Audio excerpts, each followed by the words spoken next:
Hi guys.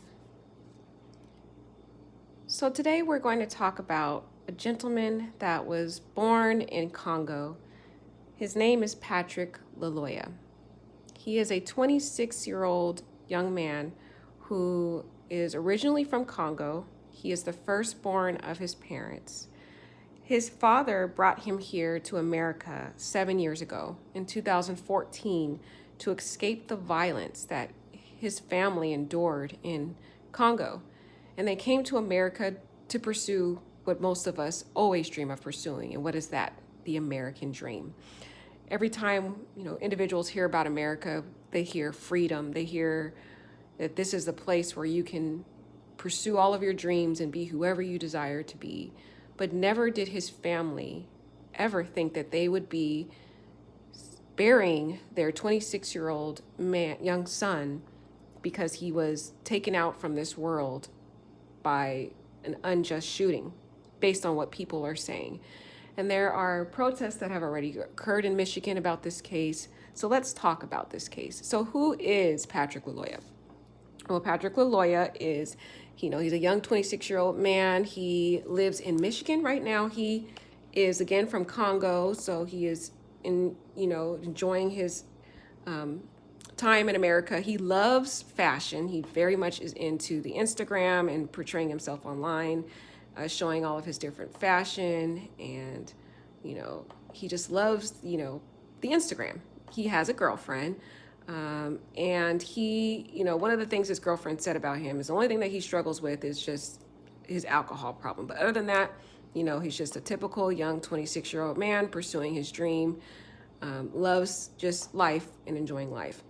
Well, on April 4th, in the morning, around 8 o'clock in the morning, he and a friend were driving in their vehicle, and he was pulled over by police officers.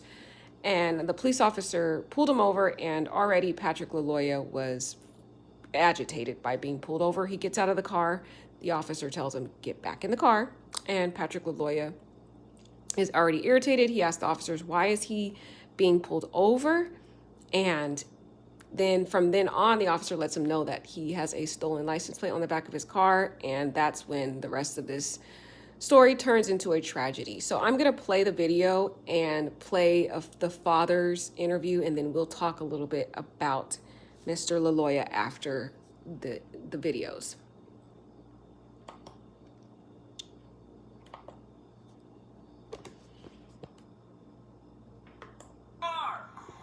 Stay in the car. Get in the car.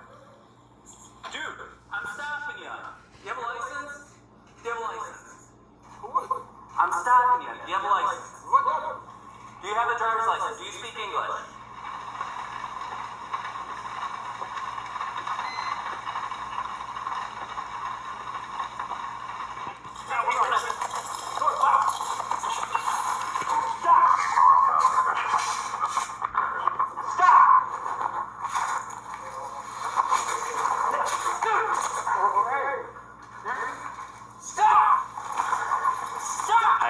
The investigation.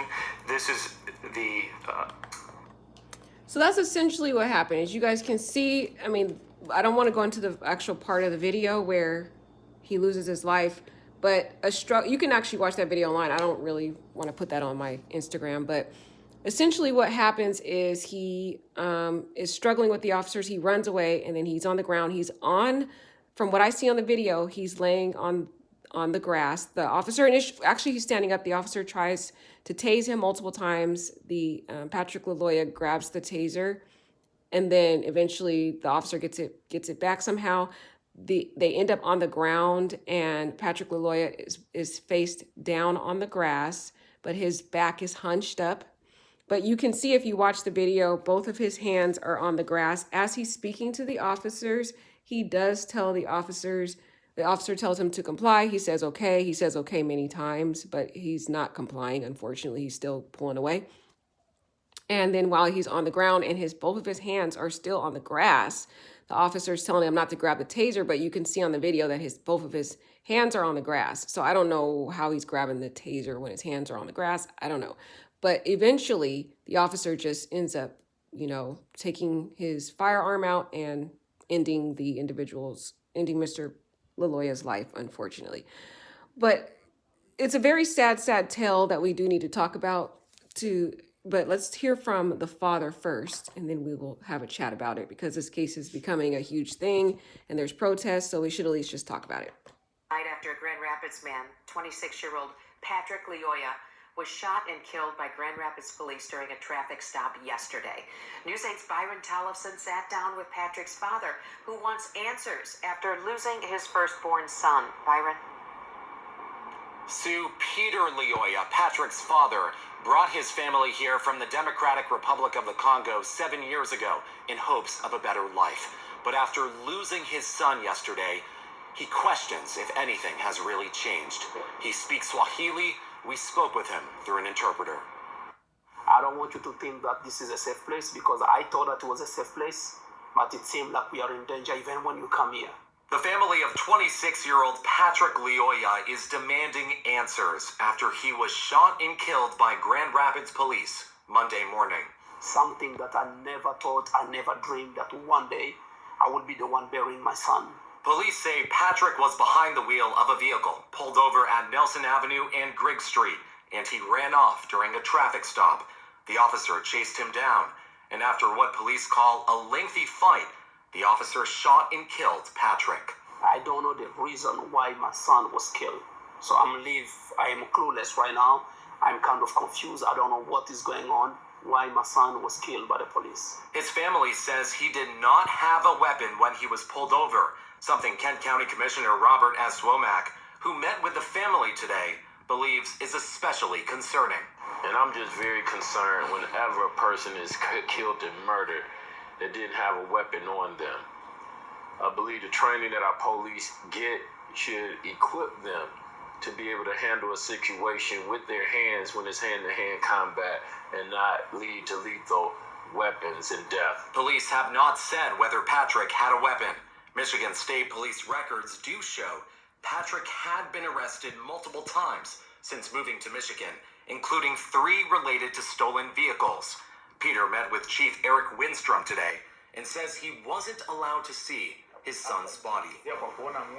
Even I wanted to go visit the body of my son. They didn't give me the permission to go see my son body.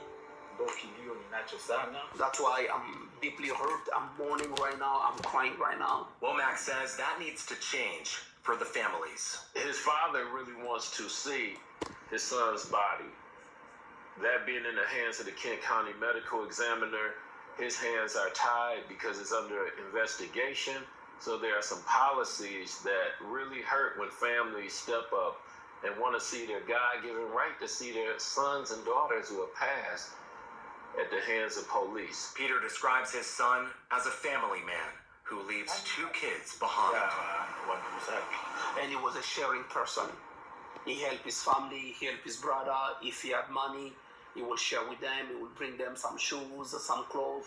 And I believe one day I will meet with him in heaven. Michigan State Police are investigating the shootings. So I think it's just something we do need to talk about. It's a delicate topic because I know a lot of people are conflicted in this type of situation. Some people, there are, and we're going to actually hear from the girlfriend, but let's hear from her first, and then we'll talk about it. The terms with what happened on April 4th, and says he was a man that was always there for her. Tonight, both she and the family spokesperson say they want justice. Many of Patrick Lyoya's loved ones have a lot of questions. Why was the gun pulled out? You know, did you guys search him? What led up to the stop? Like, I just want to know why he pulled the trigger.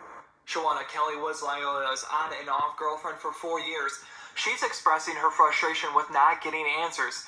Answers she says she would get after seeing the video of what led up to the death of the man she saw a future with. Because right now you said you was going to release it, now you're saying you're not. One person who says they have watched the video is Patrick's father, whose spokesperson is Israel Siku, who told us they're disputing the police department's claims that there was a struggle on Monday morning, and say Patrick was already on the side of the road tending to a car issue when police pulled up. Patrick was face down, laying on the floor. and the officer was on top of him with his knees, and without hesitation, he pulled up the gun and shot him on the back of the head. He said this in Swahili: ningipenda nimuone ko kilema kuliko kufa. That means I would like to see him handicapped than dead. He could shoot him in the leg. He could shoot him on the back. Maybe they could have a chance according to his father. But shoot him on the back of the head, it's inexcusable. If you were to say anything to the Grand Rapids Police Department, I have nothing nice to say to them. I have nothing to say to them. Kelly says Lyoya was never violent. She says the only trouble Lyoya got into was driving under the influence. He was trying to better himself, and I see that he was trying to better himself. He's trying my one back, but life is too short, The family is still waiting for investigators to release a body. Kelly says they're now working on burial arrangements for the 26-year-old. You're always wishing for him, his kid to bury him, not him burying one of his sons. That's what is happening right now. So far, we know of 2 protests planned, one for Saturday and one for next week. As we wait for the videos released, So that protest has already taken place. This case is slowly evolving into a bigger case. And so I do think we need to talk about this because it's a prominent issue that has constantly plagued America. And a lot of people come to America thinking that it's going to be the land of the free and we're going to enjoy all these wonderful opportunities, which we do. But there is a constant issue that has plagued our country that a lot of people choose to ignore, but it does exist, that there is an unequal application of the law as it relates to how officers interact with minorities, especially African Americans, because they already perceive African Americans as a physical threat, as being physically stronger than them. And so because of this preconceived notion of the African individual being stronger than them, more powerful than them, they have this internal fear in them to immediately choose the most deadly route to alleviate a situation as it relates to an African American. It's a fact, you guys. I know people want to deny this reality, but that's the truth, what's really going on here. Because I have sat and studied this for many years, and I know a lot of you have. And I have seen many videos where there were actually Caucasian individuals resisting officers in the same manner, running away, pulling away, even worse. They've grabbed guns. There was one guy who actually had a gun and everything. And he was still by the end of that physical altercation, that Caucasian man was left alive. The officer was able to mitigate it, and he was able to arrest that individual, and that individual was alive. And there was a case, I also saw a video, where a Caucasian guy actually drove off while the officer was trying to arrest this man, and the officer not once shot that individual. So from me studying these cases, I've come to this conclusion in my own mind, this is my own opinion, that I believe what's really going on is there is a perception in the mind of these officers that they have this internal fear when it relates to the African American man or woman, that they think that we are stronger and more capable to overpower them. So they automatically, the training that they get, they have de-escalation training, but they automatically choose to disregard that when it relates to any interactions with an African American when they resist, and they choose the most deadly force that they can in these type of situations.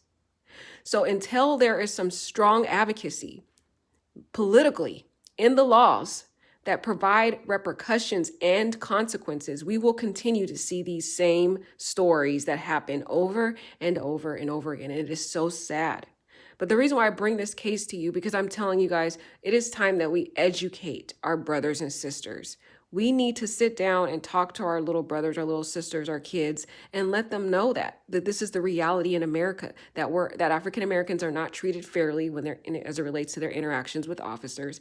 And although it is unfair and it is not just, and until we get actual change in the laws and consequences for these officers, we have to somehow modify how we interact with officers. We have to, unfortunately, we have to try to find safety measures in how we interact, find actual steps in what do we follow when an officer comes to our vehicle or, in any interaction. We have to, unfortunately, do exactly what they tell us to do.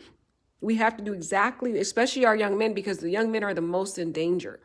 Exactly what they tell us to do, because any form of resistance in the mind of these officers, they are going to be very quick to choose the most deadly option when it relates to any interaction with an African American. It is a sad truth, you guys. It is a sad truth.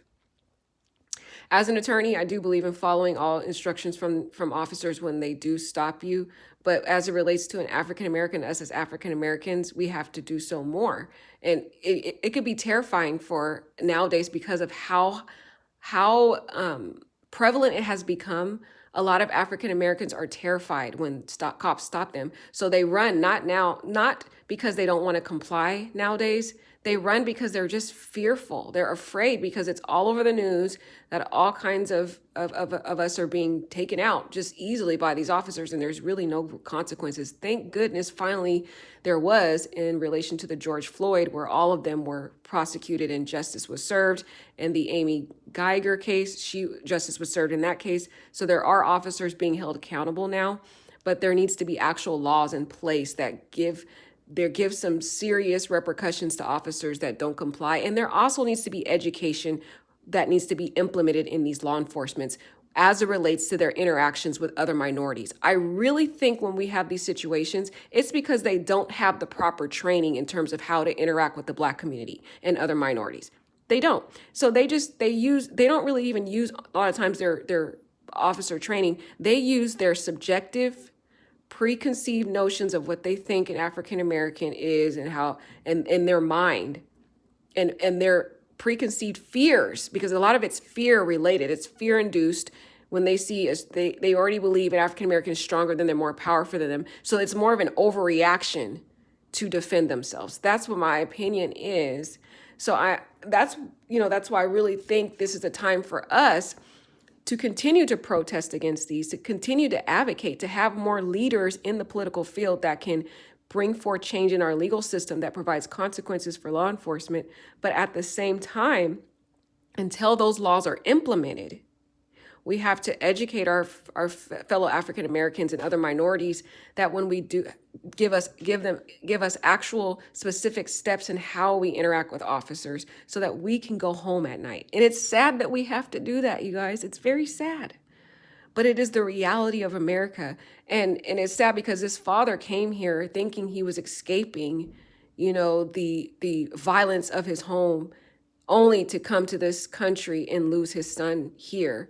And it is very sad, but it is a reality and all Africans need to join together, not just African American, but individuals who come here who are from Africa, actually born in Africa, such as Congo and the other different countries who come here, need to join together in the fight and know that we are one. I mean, we see a lot of other ethnic groups join together all the time. Anytime someone, for example, in the Caucasian group, if someone goes against someone in the Caucasian group, every person in that group will join together. Same thing in the Asian community and the Hispanic community. Everyone joins together and fights. But there's just something that goes on in the Black community where we're always divided, which is why we don't have strength. We have strength in numbers. We need to unify together to support our fellow brothers and sisters.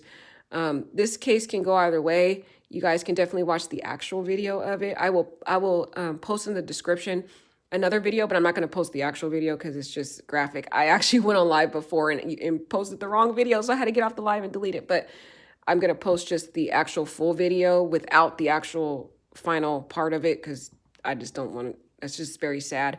But what do you guys think about this? This is a kind of a very controversial story. So, I mean, it could go either way in terms of what you guys think about it. Hi, Queen Bee. Hi, Percy. Hi, Robert. What do you guys think about this case before we close it out? Do you guys have any opinion on it? I know it's a very common topic that we deal with in America, but it is a reality that we have to face. All right, guys, you have a wonderful day. Like, comment, and subscribe, and let me know what you think about this case. This case is slowly evolving into a bigger case.